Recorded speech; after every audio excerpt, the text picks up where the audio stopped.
अच्छा, अफ्रीका के अंदर अगर आप आते हो तो आप इस बात का खास ख्याल रखो कि भाई आपने सारी चीजें जो है ना वो सही तरीके से जो है ना उनको पढ़ लेना तो है। भाई ये हैं बाज़ार दारुल सलाम की सड़कें। आप देख लीजिए इस तरह का माहौल है यहाँ पे। तो भाई यहाँ पे जो प्राइमरी एजुकेशन है ना वो फ्री है। तो जी ये है होटल के अंदर रेस्टोरेंट। यहाँ पे इंडियन खाने सारे मिल जाते हैं। मैं शेफ़ से भी मिला था जो यहाँ पे खाने वगैरह बनाता है। तो ब्रेकफास्ट जो है हमारे पैकेज के अंदर इंक्लूड है ऑलरेडी, तो उसका तो हमें कुछ पे नहीं करना है। लेकिन खाना वगैरह हम इसी होटल में खाते रहे हैं ताकि हमें कुछ चीज़ ढूंढने की ज़रूरत ना पड़ जाए। तो ये देख सकते हैं, नॉर्मली जब भी मैंने किसी होटल के अंदर नाश्ता किया है ना, तो एक चीज़ मैंने बड़ी नोट की है कि 90% तकरीबन जो खाने होते हैं ना वो होते हैं इंटरनेशनल, और 10% जो है वो अपना लोकल ऐड कर ही लेते हैं। तो बाकी नाश्ते की अगर बात की जाए तो जितनी भी आइटम्स यहाँ पे हैं तकरीबन सभी अच्छी हैं और नॉट बैड, मतलब कि जितना हो सकता है उन्होंने कोशिश की हुई है कि इसको मैनेज कर सकें। और जो ख़ास चीज़ है ना, यहाँ पे जो मैनेजर हैं वो यहाँ पे मतलब कि इंडियन समझ लें, आपको उनको पाकिस्तानी समझ लें, क्योंकि वो पार्टीशन के पहले के यहाँ आए हुए हैं। तकरीबन 3rd जनरेशन उनकी यहाँ पे है, लेकिन हिंदी फिर भी उनको अच्छी खासी आती है। मैं इस वक्त मौजूद हूँ दारुल सलाम के अंदर। दारुल सलाम तंजानिया का दारुल हुकूमत 1974 यानी 1974 तक रहा। इसके बाद दारुल हुकूमत को डोडोमा मुंतकिल कर दिया गया, जो कि 1974 से रस्मी तौर पर मुल्क का नया दारुल हुकूमत है। दारुल सलाम की आबादी 2025 में तकरीबन 8.56 मिलियन है और यहाँ की आमदनी अगर फी कस के हिसाब से लगाया जाए तो $1224 बनती है। डोडोमा की आबादी 2022 में तकरीबन 2.5 मिलियन थी। यहाँ ईसाई, मुसलमान और मकामी मज़हब के पैरोकार रहते हैं। दारुल सलाम को दारुल हुकूमत से डोडोमा मुंतकिल करने का मकसद मुल्क के मुख्तलिफ हिस्सों में तरक्की को फ़रोग देना था। तंजानिया में 2022 की मरदमशुमारी के मुताबिक 62 मिलियन अफराद रहते हैं। बाजार में ये फदीला आइए, ये भाईजान आई हैं हमारे हमें घुमाने के लिए। इनसे मेरी मुलाकात हुई थी ज़ांज़ीबार में, तो उन्होंने कहा चलो मैं आज को यहाँ की मार्केट वगैरह घुमाती फिराती हूँ। मैंने कहा चलो घूमते फिरते हैं। ये स्टूडेंट हैं यहाँ की, तो इस किस्म का माहौल है यहाँ पे। इसमें 120 से ज़ायद नस्ली गिरोह शामिल हैं, जिनमें ईसाई, मुसलमान और मकामी मज़हब के पैरोकार शामिल हैं। तंजानिया में ईसाइयों की अक्सरियत है, लेकिन मुसलमानों की तादाद भी नुमायाँ है। ताहम सरकारी इदादोशुमार में इनकी कोई मखसूस तादाद दस्तयाब नहीं है। ये देखें, इस तरह का ये बाज़ार है। ये इस तरह की बसें हैं।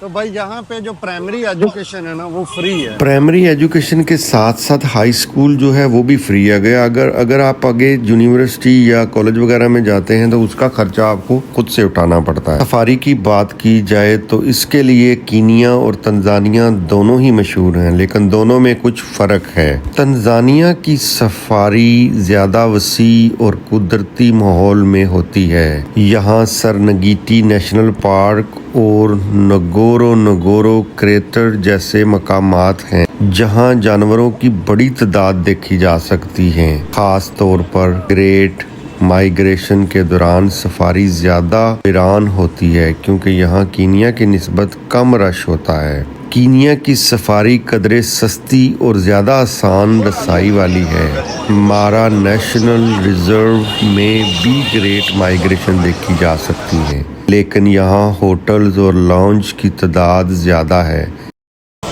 तो ये भाई बिल्डिंग यहाँ पे गिरी थी, सुना है काफ़ी लोग यहाँ पे मर गए थे।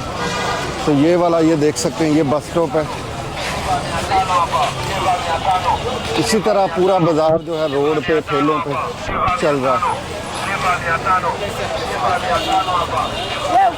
इसकी वजह से ये ज़्यादा कमर्शियल लगती है। अगर आप ज़्यादा प्राइवेसी और कुदरती तजर्बा चाहते हैं तो तंजानिया बेहतर है। अगर आप बजट में अच्छी सफारी और आसान सफारी सहूलत चाहते हैं तो कीनिया बेहतर होगा। मेरी कंट्री नंबर 41 आज ख़त्म हो रही है। जा रहा हूँ एयरपोर्ट पे, लेकिन बहुत ज़रूरी इंफॉर्मेशन है जो आपको देनी है और बतानी है। वो गलतियाँ जो मैंने की, मैं नहीं चाहता कि आप लोग भी करो और उसका खमियाजा भुगतो। तो लिहाजा फ़िलहाल देखो जी, ये है दारुस सलाम की रोड। ठीक है जी,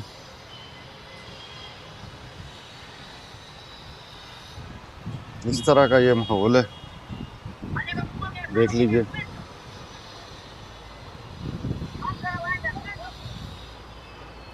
ट्रैफिक यहाँ पे बहुत ज़्यादा गंदी होती है। आपको ये साइड दिखाता हूँ, फिर वो साइड दिखाऊंगा। काफ़ी बड़ी सिटी है और यहाँ बहुत ज़्यादा आबादी है। सुना है ज़ांजीबार से ज़्यादा ये क्या कहते हैं इसको, थोड़ा डेंजरस है। थोड़ा थोड़ा ख्याल करिए, लेकिन इतना भी बुरा नहीं है जितना नरूबी के बारे में सुना है। क्राइम तो हर जगह ही थोड़ा बहुत होता है, लेकिन मेरे ख्याल में ये सेफ सिटी है।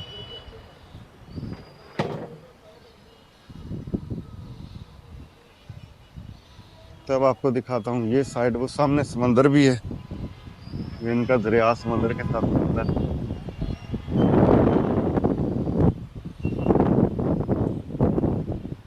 तो इस तरह का ये शहर है जी। मैं हूँ अपने होटल की छत के ऊपर।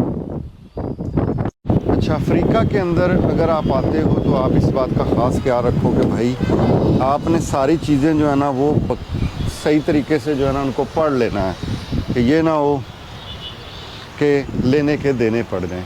यानी अपने वीज़े के सारे पेज पढ़िए, इनकी रिक्वायरमेंट चेक करिए। कीनिया जब मैं गया था तो वहाँ पे मुझे कुछ भी नहीं पूछा गया, यहाँ तक कि रिटर्न टिकट भी नहीं पूछी गई। लेकिन जब मैं कीनिया से एग्ज़िट कर रहा था तो येलो फीवर की वैक्सीन, उसके अलावा return ticket, insurance, hotel booking नहीं पूछी गई, और उसके अलावा वीज़े चेक हुए, पासपोर्ट चेक हुए। तो ये बात माइंड में रखें। और दूसरा, अगर आप दारुस सलाम आते हो तो अपनी इंश्योरेंस मत करके आइएगा, यहीं एयरपोर्ट पे दोबारा इंश्योरेंस आपको करनी पड़ जाएगी, तो इस तरह आपका नुकसान हो सकता है। और दूसरा, अगर आप तंजानिया का वीज़ा अप्लाई करते हैं तो डेट्स का ख़ास ख्याल रखिएगा। जिस डेट को आप अप्लाई करेंगे उसी डेट को ये लोग आपको वीज़ा देंगे, तो लिहाजा इस चीज़ का आपने ख्याल रखना है। अगर आपने वीज़ा अप्लाई करना है तो डेट्स देख लीजिएगा कब आपने जाना है। क्योंकि मुझसे गलती क्या हुई थी कि मैंने 7 तारीख वीज़े में डाल दी कि भाई मुझे 7 तारीख को जाना है, क्योंकि उन्होंने 3 महीने का टाइम लिखा और 3 महीने नहीं लगते, 1 हफ्ते में वीज़ा आ जाता है। उनमें वीज़ोज़ की वीडियो अलग से बना के डालूंगा, वो आप देख लीजिएगा। पता नहीं इस वीडियो से पहले आएगी कि बाद में आएगी लेकिन जो भी है डालूंगा, तो आप देख के वीज़ा अप्लाई कर सकते हैं। उसके अलावा ये है कि येलो फीवर वाली कोई चीज़ बना लीजिएगा। हमसे पूछी तो नहीं गई यहाँ पे, लेकिन वो कीनिया में बोर्डिंग वालों ने हमें काफ़ी तंग किया था। अच्छा, उसके अलावा मेन चीज़ क्या है कि मैंने किसी हॉस्टल में मैं नहीं रहा हूँ, तो आप लोग हॉस्टल चेक कर लीजिएगा, या मैं कोशिश करूँगा थोड़ी रिसर्च करके हॉस्टल भी डाल दूँ ताकि आपको आइडिया रहे। लेकिन ऐसे हॉस्टल डालना या ऐसे मैं किसी चीज़ के बारे में रिव्यू नहीं दे पाऊँगा, क्योंकि मैं वहाँ रुका नहीं हूँ। एक चीज़ ये हो गई। और दूसरे नंबर पे जो है ट्रांसपोर्ट, यहाँ पे बोल्ट टैक्सी चलती है। ज़ांज़ीबार में मुझे कोई ऐप नहीं नज़र आई, शायद मैंने चेक ना की हो। अगर आपने कुछ यूज़ किया तो वहाँ ज़रूर डालिएगा। वैसे भी ज़ांज़ीबार इतना बड़ा जजीरा नहीं है, छोटा सा एरिया है वो, कंपेयर टू दारुस सलाम बहुत बड़ा शहर है। और ये इसका कैपिटल नहीं है, ना ये कैपिटल है ना ज़ांज़ीबार कैपिटल है। दोमोना शायद मेरे ख्याल में कैपिटल है, जो भी मैं मेंशन करूँगा। तो चलते हैं, अगर कुछ चीज़ बाद में याद आती है तो मैं ज़रूर आपको बताऊँगा। तो जी इस वक्त हम जा रहे हैं एयरपोर्ट की तरफ। आधे घंटे का सफ़र है। बोल्ट से टैक्सी बुलाई है और इसके जो प्राइस शो हो रही है 1500 शेलिंग, यानी कि तंजानियन शेलिंग शो हो रहा है। दारुस सलाम की तारीख काफ़ी दिलचस्प है और सियाहती लिहाज से भी ये एक खूबसूरत जगह है। आप यहाँ के तारीखी पस मंज़र, अहम मकामात जैसे कोको बीच, नेशनल म्यूज़ियम और ज़ांज़ीबार के करीब होने का आप मज़ा ले सकते हैं। दारुस सलाम जो तंजानिया का सबसे बड़ा शहर और इक़्तिसादी मरकज़ है, एक दिलचस्प तारीख पस मंज़र रखता है। इस शहर की बुनियाद 19वीं सदी के वस्त में सुल्तान माजिद बिन सईद ने रखी, जो ज़ांज़ीबार के सुल्तान थे।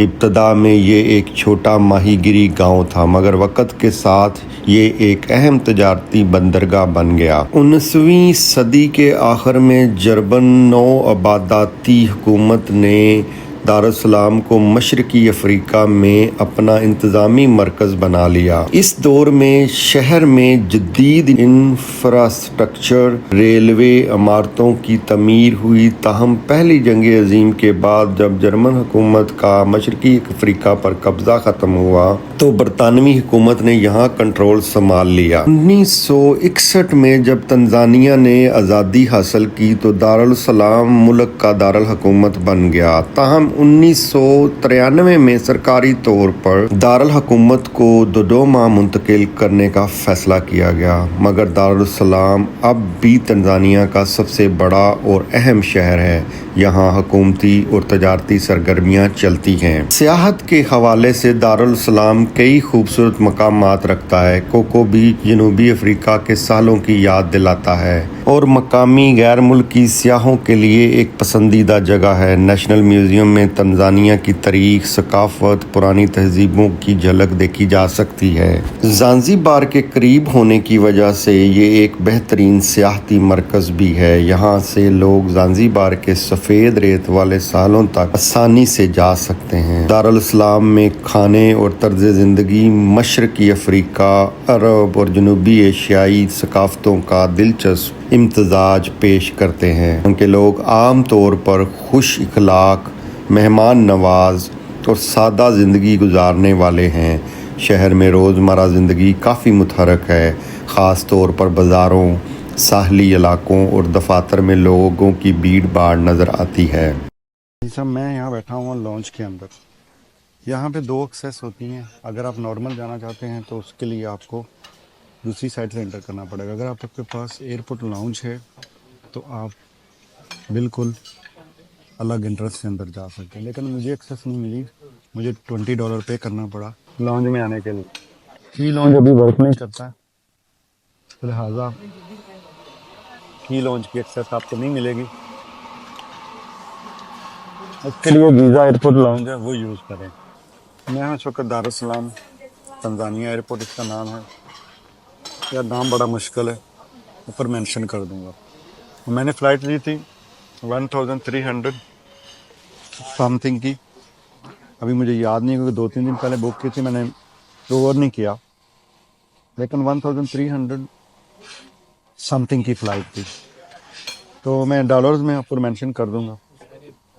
इसके अलावा हाँ, सबसे ज़रूरी चीज़ ये है कि जो भी यूएई के रेजिडेंट हैं ना, उनके पास एमिरेट्स आईडी ओरिजिनल होना ज़रूरी है, वरना बोर्डिंग डिनाई कर दी जाएगी।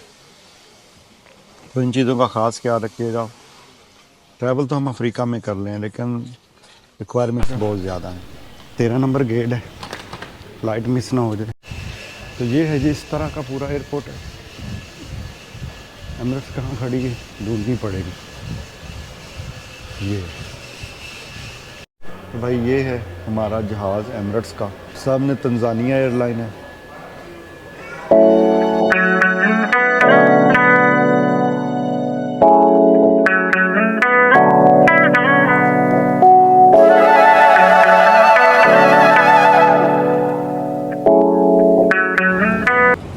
तो ये है जी फ़्लाइट के अंदर लैम्ब एंड राइस, चॉकलेट, मक्खन।